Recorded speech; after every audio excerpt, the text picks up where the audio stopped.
esteemed members of the press, distinguished guests.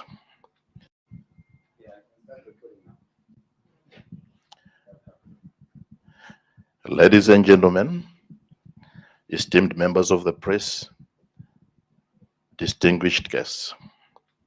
It is my utmost pleasure and honor to stand before you today as we embark on an extraordinary journey towards a brighter future for Zimbabwe. My name is Walter Muzembe, Mugabe's last Foreign Affairs Minister and the last man standing during the drama of November 2017. 6 years on today, I have the privilege of welcoming you to this historical occasion as we introduce my colleague, Kasukuwere, our escort in the 2023 elections.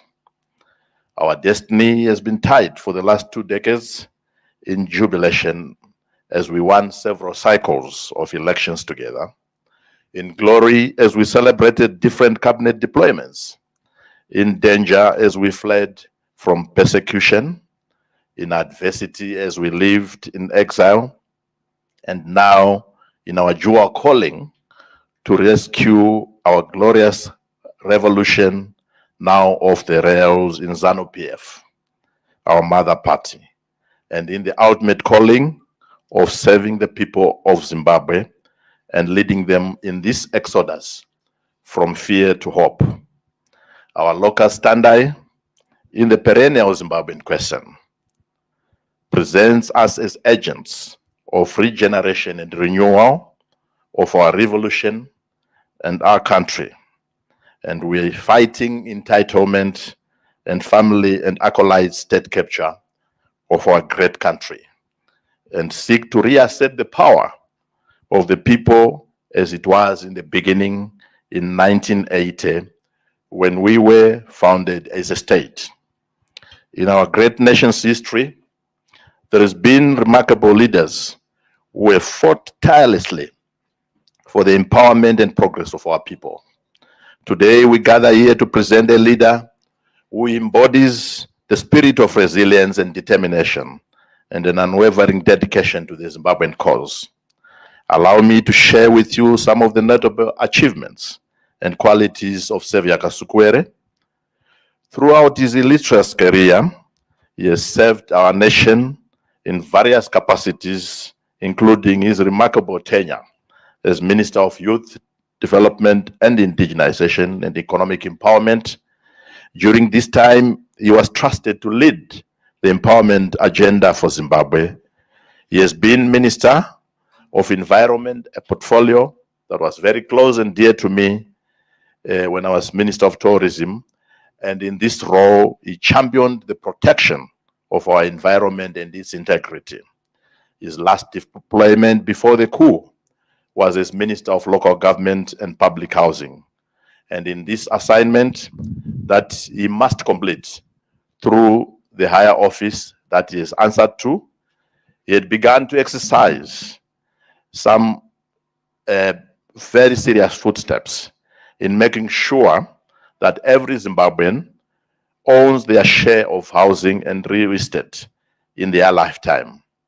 He served as Mugabe's last ZANU-PF National Political Commissar before the events of November 2017. Today, as we stand at the cusp of a new era, Saviour's candidacy symbolizes hope, inspiration, and a renewed sense of purpose for all Zimbabweans. His leadership embodies the voice of the people, echoing their aspirations for a better tomorrow, where opportunities are abundant and the fruits of progress are shared equitably. Thank you, and without further ado, I present to you Kasukuwere, the beacon of hope for Zimbabwe's bright future. Passenger number 34, please come over to the podium. Thank you. Thank you. The passenger who never landed and remained airborne.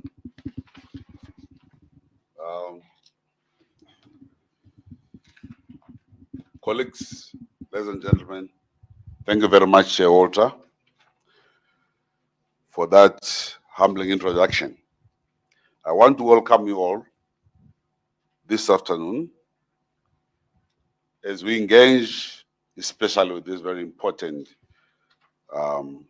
estate in the world, the media. In journeying with you through what we have, our plans going forward. Allow me at this juncture also to first of all start by extending my gratitude to the people of Zimbabwe, cadres in our party and various structures who have recognized our candidature, who continue to call us and strengthen us in our resolve to tackle the challenges that our country faces. My task today is also to share the political campaign plans that we have with you. Yesterday, we've successfully filed my nomination papers to run as an independent presidential candidate in the Zimbabwean general election scheduled for the 23rd of August 2023. The challenges of Zimbabwe are well known to all of us, and especially to colleagues here in the media. And the major challenge, obviously, is the economic challenge that Zimbabwe faces. But you can't resolve this question without also attending to the politics of Zimbabwe. You're going to get the politics right for you to get the economics right. What is at stake in the forthcoming elections is a stark choice between regeneration and elite capture of the state, its resources, between modernization and regression into the past. Post-2017, November, together we all gave the new dispensation the leadership space to govern, the leadership space to unite our people, the leadership space to provide a new vision and direction for our great country. In his 2018 campaign, Emmerson Mnangagwa promised to deliver health, care for all. The answer is a failure. He promised to create jobs for the youth. I'm not sure if any one young person has been able to get employed in the past 5 years. He failed. He promised to modernize the railway infrastructure. Up to this day, we're actually seeing bouncers pulling the wagons, meaning that we don't have enough work for those railway systems. He promised to grow our national economy, and nothing has happened. If anything, we have seen the entrenchment of corruption, individuals getting richer than the state. He promised to conduct social and security reforms and facilitate Zimbabwe's re-entry into the committee of the international community. That, again, he has failed. The very basic responsibility that Mnangagwa had as president for the past 5 years was to improve the lives of the ordinary Zimbabweans. Again, he has failed. This was not only a responsibility, but an opportunity, which unfortunately he missed not only for himself, but for every Zimbabwean who trusted him and gave him their sacred vote. It is because of this failure by the current leader that I accepted the call to return to Zimbabwe by the people and stand as a presidential candidate. This is what democracy is all about. It is the right for people to stand, to be chosen, or for people to deny you the right to lead their country. It's a time to renew the leadership. Every 5 years, our country is expected to go through this process. This has been the case since 1980, after the protracted war of liberation. And we want to continue to maintain the democratic nature in our country, in its systems, and in whatever we do. Colleagues, allow me to say again that in this renewal, the leadership of our country, there comes a time where they must also accept. At 85, you must be thinking, not only thinking, you must have accepted that I've done my part. And the country must be saluting you to say, well done, take a rest. Maybe play golf, visit your grandchildren, write books, write memos. Allow the young people to come forward, step forward, and rebuild our nation. Let's renew the leadership. Let new ideas flow for our country to come up. Colleagues, it's also time we reconciled our people. This binary, the toxicity in our politics, I think enough is enough. We've had enough of the shouting matches. Hence, we are standing, and I'm standing as independent presidential candidate, because it has become clear that this binary of political parties has further entrenched the divisions in our society. We need to knit through and build a nation for everyone. Build a nation that has hope for each and everybody. When a child is born in our country, he must know, I'm coming to a world where there is progress, there's unity, and the people are together. A lot has been done against each other. Hatred cannot be the currents of a country. Pain cannot be the currents of a country. There is so much that has happened before independence and after independence. Some of these wounds must be handled with a lot of care, but we must heal our people. Post-independence violence in Matabeleland region, we need to be sincere, engage, and bury those differences. We can't adopt an ostrich mentality. You hide your head and you think people can't see you. We've got to be genuine so that at least people come forward and we all work in one direction. Colleagues, we have seen these waves of violence continue in each and every other process in terms of our elections. Where political differences rear that ugly head, violence also comes in. We've got to put a stop to this. Let us say, let bygones be bygones. But let's also accept that we have a responsibility as a leadership not to allow our country to go down the hole because of violence. Its impact on families, the survivors, is unimaginable. Those who were brought down in August 2018, to this day, we have not done anything for those families. 2019, nothing has been done for their families, let alone the sorry, as said by President Motlanthe. So I'm saying, to get Zimbabwe out of this dungeon, we've got to be genuine with each other. Let's reconcile our differences. There's more that we can benefit together as Zimbabweans if we work together. We can't, and I must stress, make hatred a currency. Nobody develops because I hate Walter Mzembe. What can help us is the unit of purpose to move our country forward. Colleagues, it is also time we reformed our state institutions. Our state institutions must deliver for each and every citizen. Zimbabweans pay their taxes because those institutions are so important in their livelihoods. And we expect those institutions to serve beyond the call of partisanship. We expect those institutions to be above board, to be run by men and women of integrity who believe in their country, that I have a responsibility not to an individual, but to the greater society, to the greater majority of our people.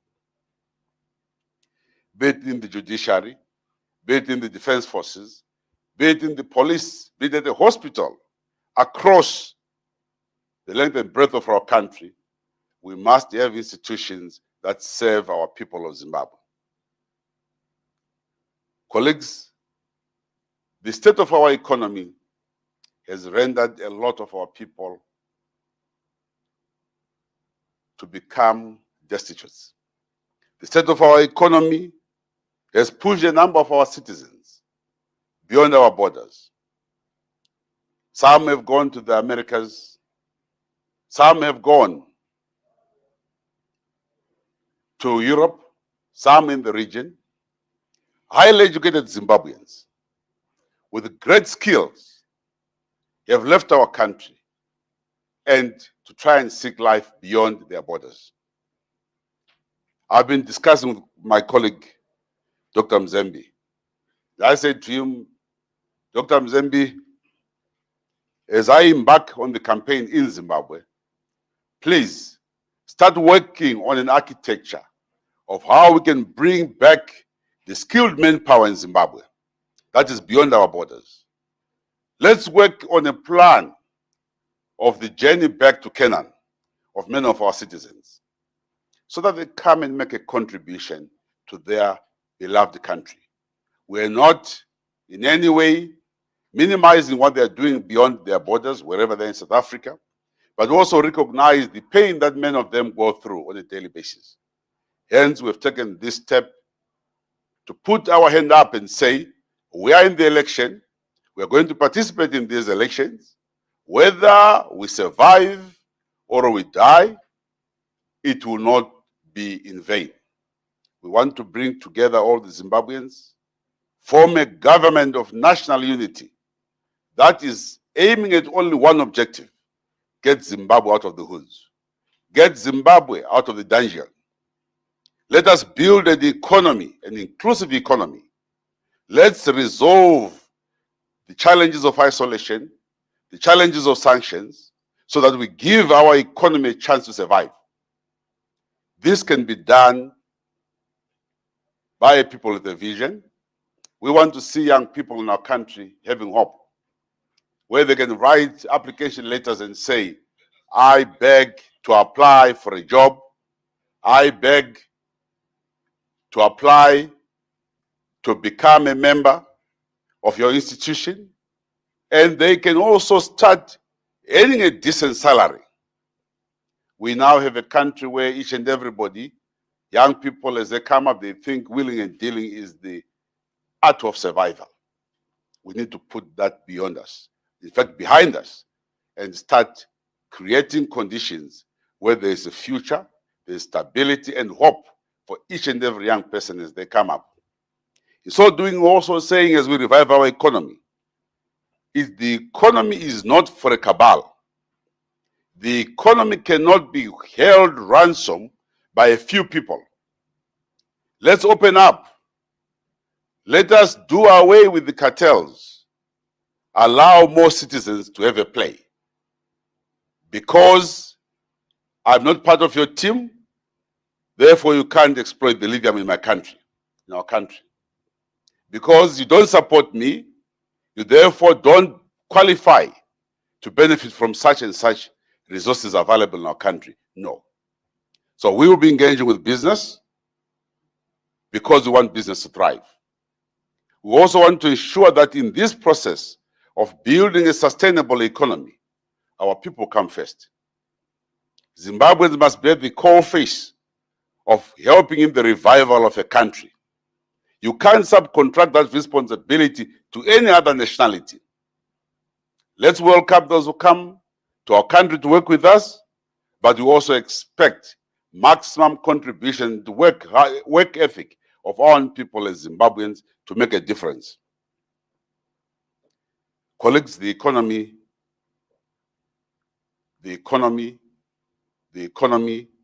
remains the generational responsibility that we must now tackle. Every generation must define itself. Either you fail or you succeed.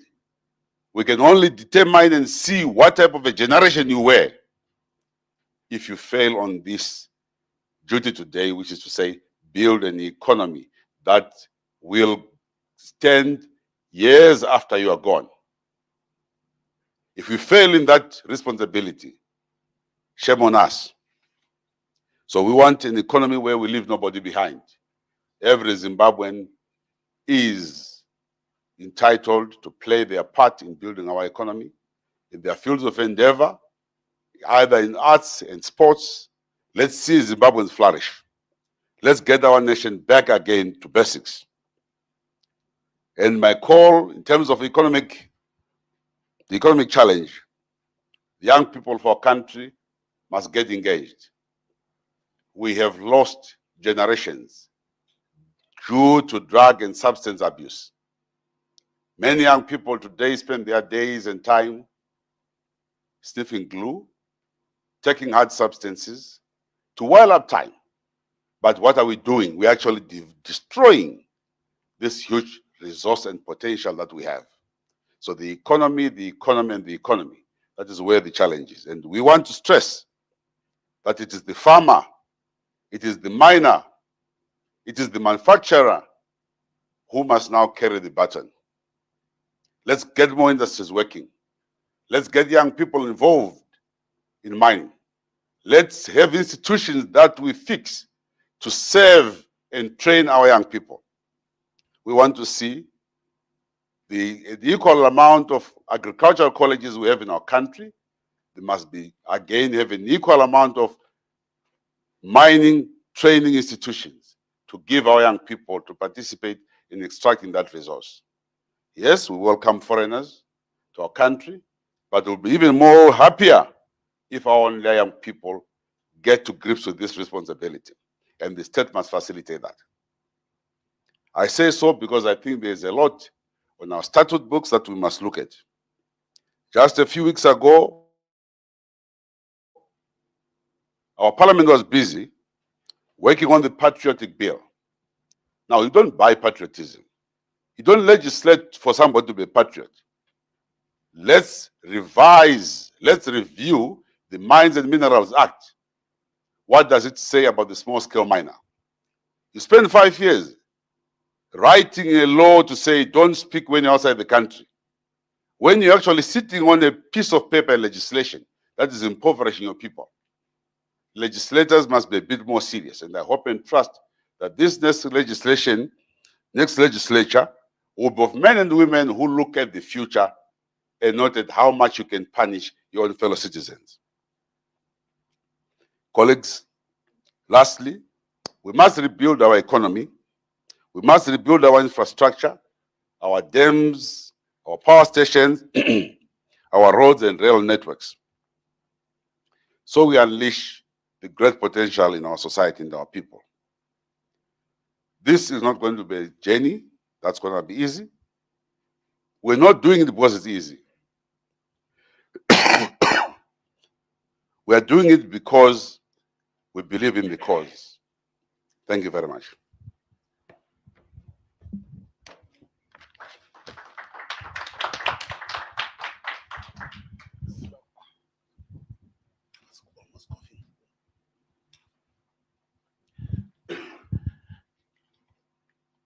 I'm directed by the communications director that will field questions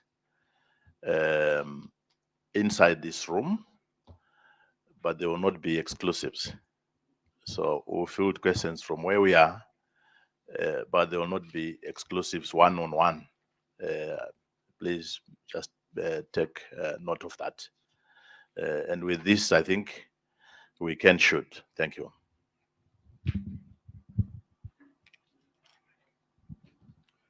Hi, good day, sir. It's Kylie Kumalo here from SABC News. I just want to get your sense, sir, especially in light of yesterday, where we saw the nomination court busy with the presidential candidate, but also, you know, we saw that you were not present in Zimbabwe because of the fears that you might be incarcerated. What do you make of that, especially ahead of the elections? But also, something that you mentioned about post-election violence. How concerned are you about the atmosphere in Zimbabwe in terms of making sure that, you know, candidates are able to campaign freely without any obstruction? Thank you so much.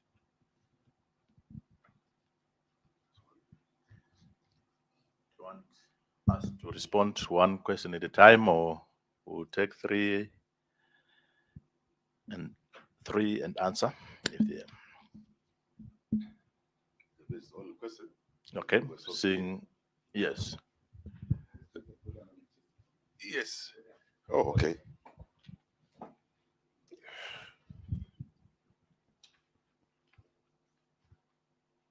Thank you very much, Kumalo, for that question. Yes, we have to take security issues into consideration. You don't board the plane as passenger 34 and just rock up without doing some preparatory work. We did exactly that to see the reaction, and very interesting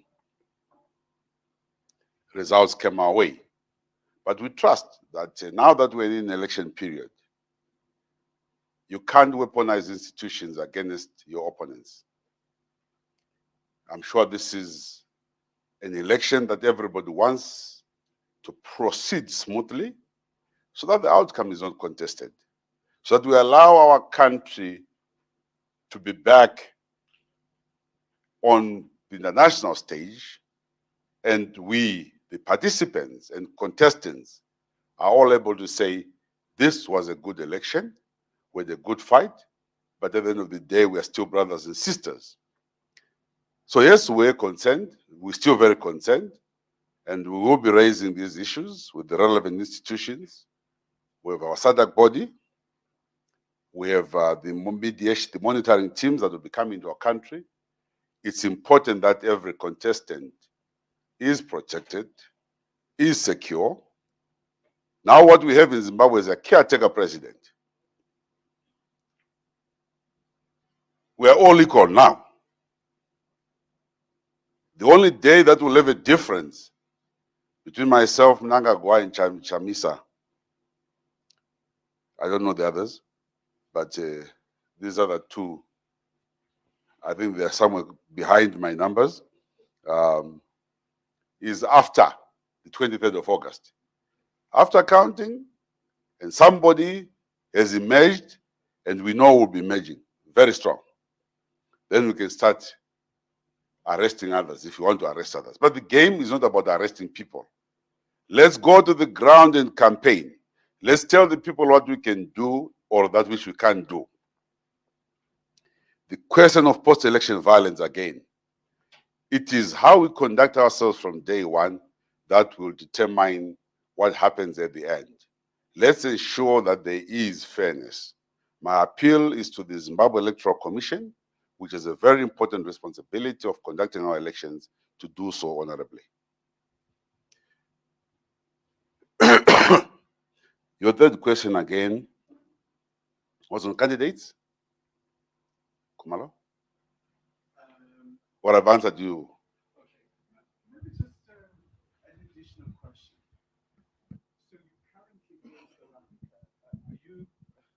So you're currently here in South Africa. Are you perhaps campaigning here, but also? No. You can't campaign from South Africa. Okay.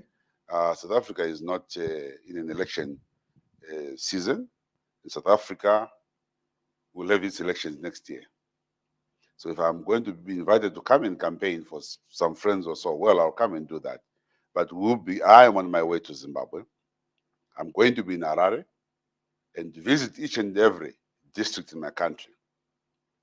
That is where my campaign will be. We will soon be launching our main campaign in Harare, in Zimbabwe. That's where the game begins. So we're here, obviously, for other issues that we have raised before, but we are not dated. We are going back to our country. We have to make a difference in our country. We have to fight the elections in our country. That's what we're going to be doing.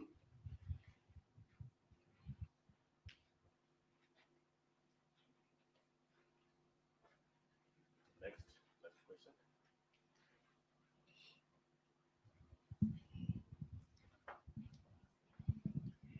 Thank you. My name is Sipema Tigizela, and I'm an activist. So I've got two questions for you, but I think you'll be able to answer them as one. First, you said that you do not believe that Mnangagwa had created any employment for the youth. And when you were Minister for Youth and Development, do you have any statistics or where we can see whether the youth unemployment increased or decreased in Zimbabwe during that period? And how are you going to encourage Zimbabweans who are possibly here in South Africa to go out and vote, especially the youth? Thank you. Thank you, my sister. Yes, indeed. You look at any government, it must be very clear in terms of its commitment to the development of the youth. During our time, we created opportunities for the youth. We put up funds, youth funds, almost over 100 million US dollars for young people to pursue their endeavors in the various fields of endeavor. We did that, and I know that we created loads and loads, thousands and thousands of opportunities as well as jobs. In fact, today the young people and women who are driving our economy, the middle age, are mainly recipients of what my government then, or my ministry did to empower and assist. We created an enabling environment. In terms of the legislation, we ensure that young people have access to land. We ensure that young people have access to tenders. We ensure that the training that was being done was conducted in a manner that also looked at a wholesome, inclusive process that brought in even people from the rural areas. We set up funds which were accessed by young people in all our 10 provinces. Now, if you look at today, they have not set up even one, save for the Minister of Finance to now start running around, going in Matabele land in Blawayo, setting up Red Cross training programs. Now, that's not empowerment. You're actually creating people who have to leave the country to go to London. Who has fainted? Who are you trying to deal with?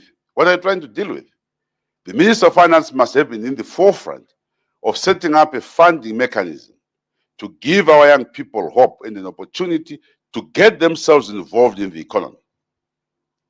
There is a Minister of Youth today who actually has done, sorry for saying this to my good friend Kirsty, it's been a very tough responsibility for her. She has actually done absolutely nothing.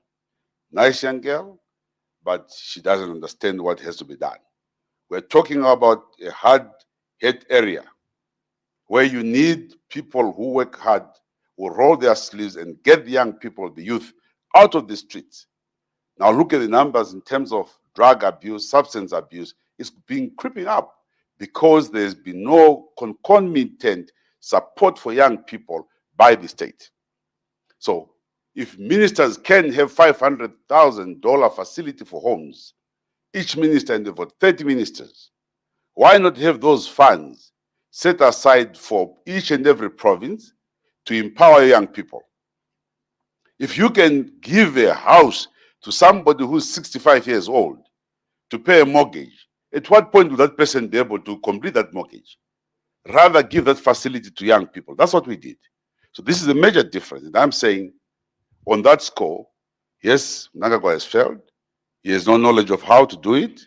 And to look at how even the processes are going on, where just a few well-connected friends are making it, taking over all of the resources, his children, running around the country. Wherever there is a gold opportunity that has been discovered, they must be involved. Now, we're not going to have that. We're going not to have that. We take a grave exception to that kind of behavior. The country belongs to all of us, and everybody must have an equal opportunity. So we are saying, let's cast away fear and embrace hope. Hope is not an easy thing to do, but it is that which makes women bear children. It is that which makes farmers grow crops.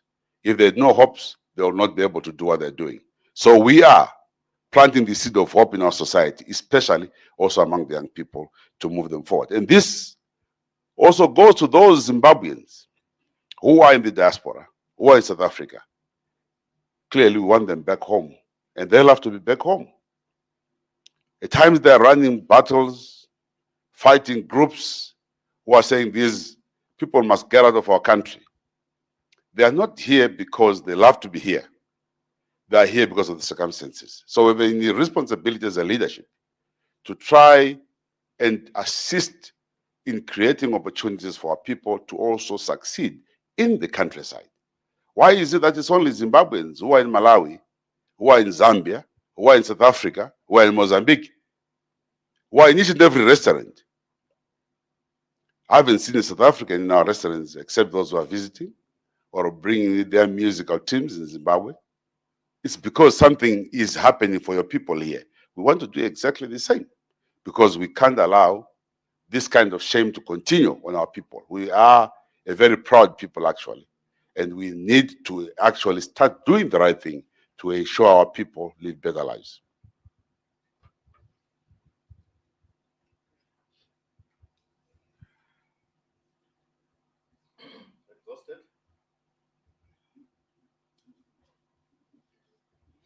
I see my brother there is using it. You go ahead, my brother. Sure. Okay.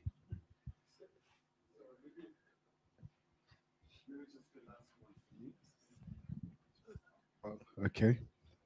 Maybe just the last one for me, sir. Also, you spoke about bringing back the Zimbabweans who are scattered all over the world to come back and contribute in terms of reviving the economy. How are you going to make sure that succeeds, in terms of making sure that they rally behind you and support you in this regard? Thank you. I have asked my colleague, my running mate, if we adopt the American system, which is a very good one, because one of the problems in Africa is this unclear process of succession. If I drop dead, don't go to Ngangas or someone to look for, he must come in. We have to be that clear so that at least there is no doubt about what we're trying to do as young people. Those Zimbabweans, I've said, Comrade Mzembe will start, in fact, he's already been working on a diaspora policy to see what can be done. One, in terms of voting. My sister, you raised that question. I'm sorry, I'd forgotten it. About getting Zimbabweans to participate. We are going to be arranging almost about 500 buses or so to transport Zimbabweans to come and vote in the next elections on the 23rd.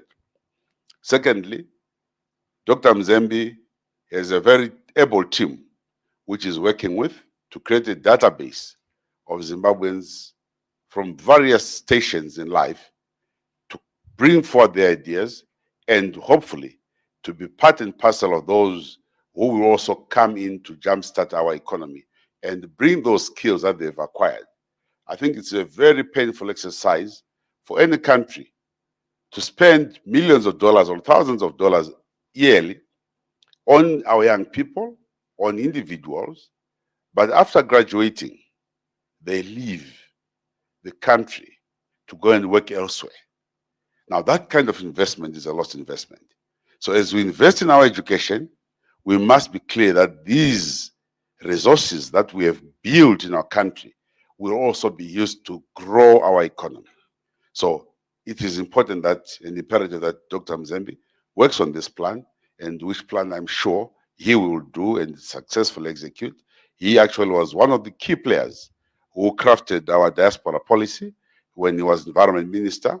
We brought back a number of Zimbabwean skilled persons then, and he also went on to grow our tourism industry from merely about millions to billion turnover, almost about 7 billion, if I'm not mistaken, on an annual basis, because tourism was then pumping in Zimbabwe. So we know we have a very, very able team. Ministers who were appointed by President Mugabe, for your information, 60% of them were around 40 years old. And that's why November 2017 was dismantling that architecture to try and bring in, I think, this entitlement culture. Those who had not eaten wanted to eat. We're saying, fine, I'm sure 5 years you've eaten enough. Can we now start ensuring that everybody eats? I think there's one last question. Okay, one last question from me. You said something which caught my ear, is that you believe that young people should be sitting in leadership and in parliament. And the former President Mugabe was president for, I think, 40 years or so. What is your stance on that? And should you become president, would you want to be in office for so long? Even if I wanted to be, the Constitution doesn't allow. We are limited to 2 terms. But we also have become students of history. We have seen the problems with overstaying your welcome, which happened then. But President Mugabe's circumstances must also be understood within a context. They were questions of the liberation war that had not been finished.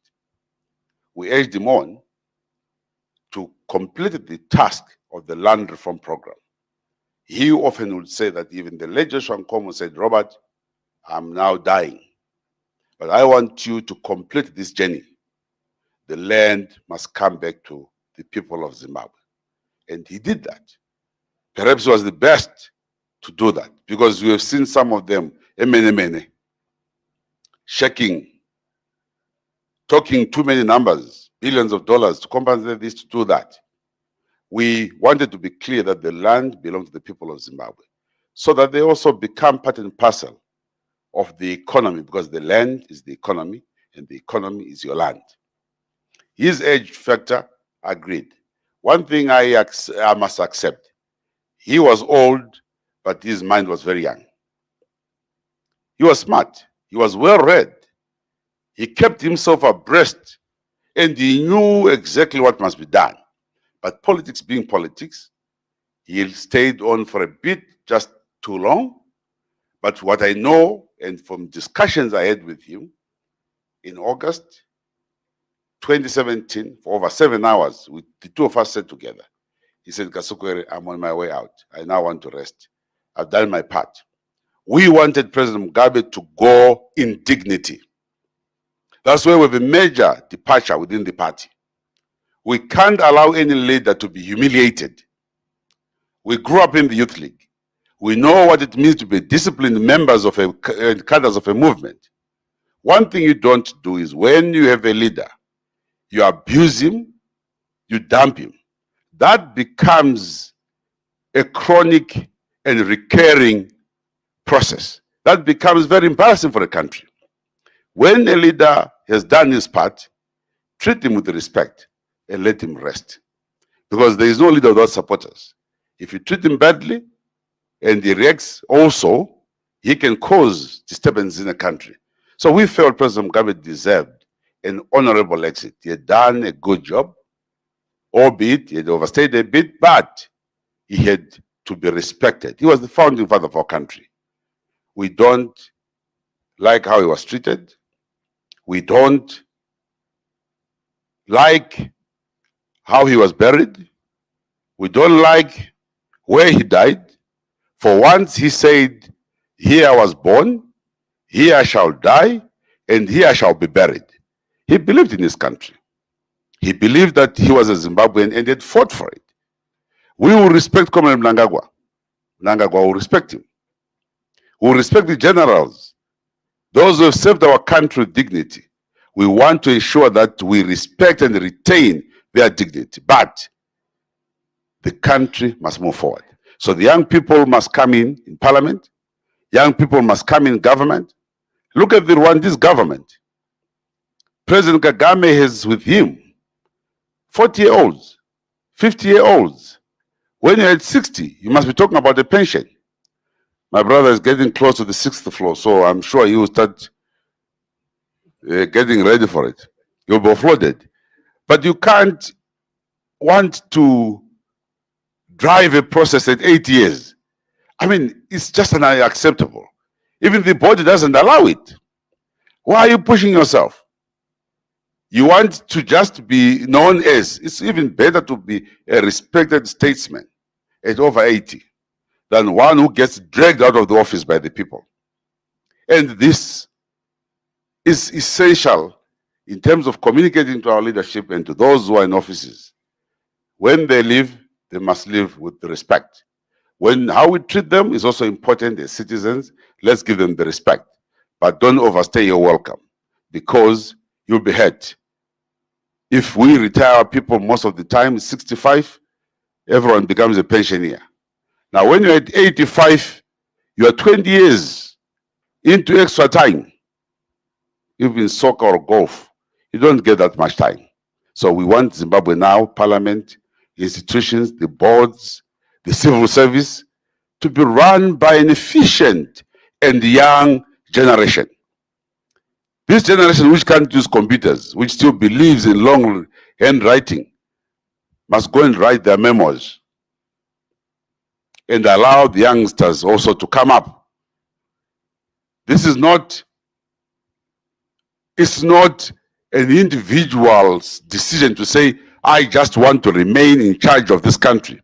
It is a collective responsibility. So if you've done your part, you've been in the war, you've been in government for 40 years, comrade, you've done very well. Thank you very much for your service.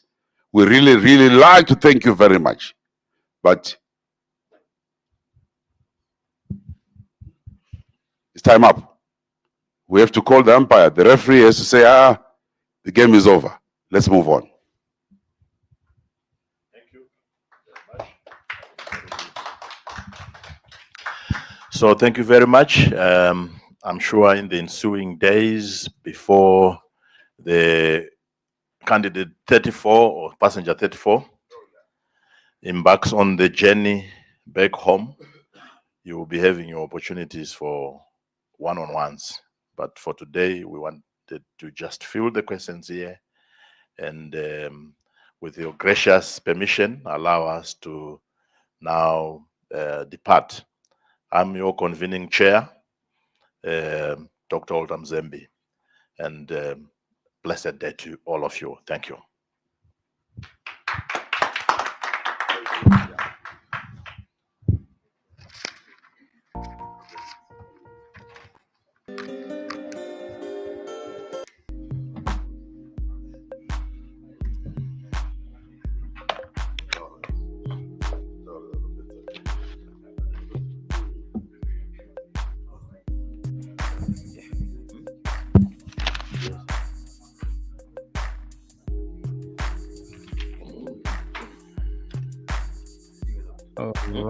All right.